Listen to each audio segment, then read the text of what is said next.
अस्सलामु अलैकुम वरहमतुल्लाहि वबरकातुहू। मोहतरम सामईन, आज की इस वीडियो में हम अय्याम तशरीक के हवाले से बात करेंगे। अय्याम तशरीक किसे कहते हैं, इनमें क्या पढ़ा जाता है, लफ्ज तशरीक का क्या मतलब है, इन तीन बातों पर हम इंशाअल्लाह बात करेंगे। सबसे पहले हम बात करते हैं लफ्ज तशरीक का क्या मतलब होता है। लफ्ज तशरीक का लुगत में दो माना बयान किए गए हैं।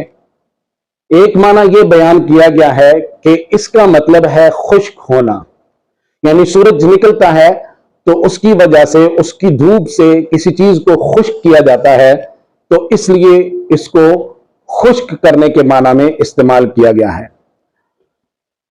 समझने की बात यह है कि अरब जो है जब कुर्बानी करते, कुर्बानी 10 ज़िलहज को जब वो करते तो उसके बाद वो गोश्त को धूप में सुखाते थे ताकि उसको देर तक महफूज रखा जा सके। गोश्त को वो खुश्क करते थे ताकि उसको देर तक महफूज रखा जा सके। तो इस वजह से इन अय्याम को, क्योंकि कुर्बानी के बाद वो धूप में इसको रखते थे, तो इस वजह से इसको तशरीक का नाम दिया गया, इन दिनों को अय्याम तशरीक।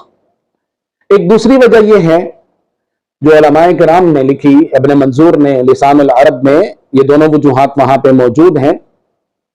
दूसरी वजह ये लिखी कि शर्क का माना सूरज निकलने का है, शुरूक सूरज निकलना, और सूरज निकलने के बाद ईद की नमाज पढ़ी जाती है। तो इस वजह से, यानी बकरा ईद या हम जो दूसरी ईद, ईद उल फितर या ईद उल अजहा जो भी पढ़ते हैं वो सूरज के निकलने के बाद पढ़ते हैं। तो सूरज के निकलने के बाद ये नमाज पढ़ी जाती है ईद की। तो उसके बाद जो आने वाले अय्याम हैं उनको अय्याम तशरीक कहा जाता है। अब हम आते हैं कि ये कौन से अय्याम हैं। तो बिल अमूम ये 5 अय्याम को अय्याम तशरीक कहा जाता है। 9 ज़िलहज को, 10 ज़िलहज, 11 ज़िलहज, 12 ज़िलहज और 13 ज़िलहज, इनको अय्याम तशरीक बिल अमूम कहा जाता है। लेकिन 9 ज़िलहज को यौम आरफा आम जुबान में कहा जाता है, यौम आरफा, और 10 ज़िलहज को यौम नहर कहा जाता है। यौम आरफा मैं एक और वीडियो में आरफा पे पूरी वीडियो बना चुका हूं। आरफा का मतलब होता है जानना। तो इब्राहीम अलैहिस्सलाम को इस दिन अल्लाह रब्बुल आलमीन की तरफ से यह इल्म हासिल हुआ कि उन्होंने कुर्बानी करनी है, तो इस वजह से इसको आरफा का दिन कहा जाता है। या इस वजह से इसको आरफा का दिन कहा जाता है कि इब्राहीम अलैहिस्सलाम को मनासिक हज सिखाए गए, या इस वजह से इसको आरफा का दिन कहा जाता है कि इस दिन मुसलमान मैदान अराफात में जमा होते हैं। ये 9 ज़िलहज का दिन है। इसके बाद 10 ज़िलहज का जो दिन है, 10 ज़िलहज को यौमुन नहर कहा जाता है। इस दिन कुर्बानी की जाती है और इसलिए नहर अरबी में कुर्बानी को कहते हैं, यौमुन नहर। इसके बाद इसके बाद जो बाकी 3 दिन हैं वो 11 ज़िलहज, 12 ज़िलहज और 13 ज़िलहज, इनको अय्याम तशरीक कहा जाता है।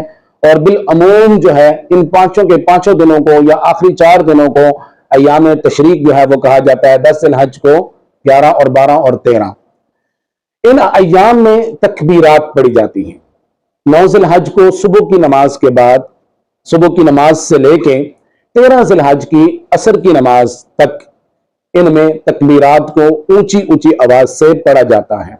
ये तकबीरात मर्दों के लिए भी पढ़ना जरूरी है, चाहे वो मर्द मुकीम हो, चाहे वो मुसाफिर हो, चाहे वो जो है वो बीमार हो। नमाज तो उसके ऊपर भी फर्ज है और उसके बाद इन तकबीरात का पढ़ना भी उसके लिए वाजिब है।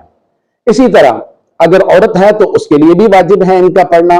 औरत को आहिस्ता आवाज में पढ़ना चाहिए और ये तकबीरात उसके लिए भी पढ़नी जरूरी है। ये तकबीरात हैं कौन सी? अल्लाहु अकबर, अल्लाहु अकबर, ला इलाहा इल्लल्लाहु, अल्लाहु अकबर, अल्लाहु अकबर, वलिल्लाहिल हम्द। ये 5 अय्याम हैं।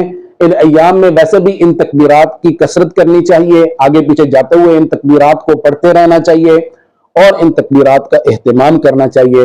अल्लाह रब्बुल आलमीन हमें अमल की तौफीक अता फरमाए। सुब्हानकल्लाहुम्मा व बिहम्दिका नशहदु अल्ला इलाहा इल्ला अंता नस्तगफिरुका व नतूबु इलैक। अस्सलामु अलैकुम।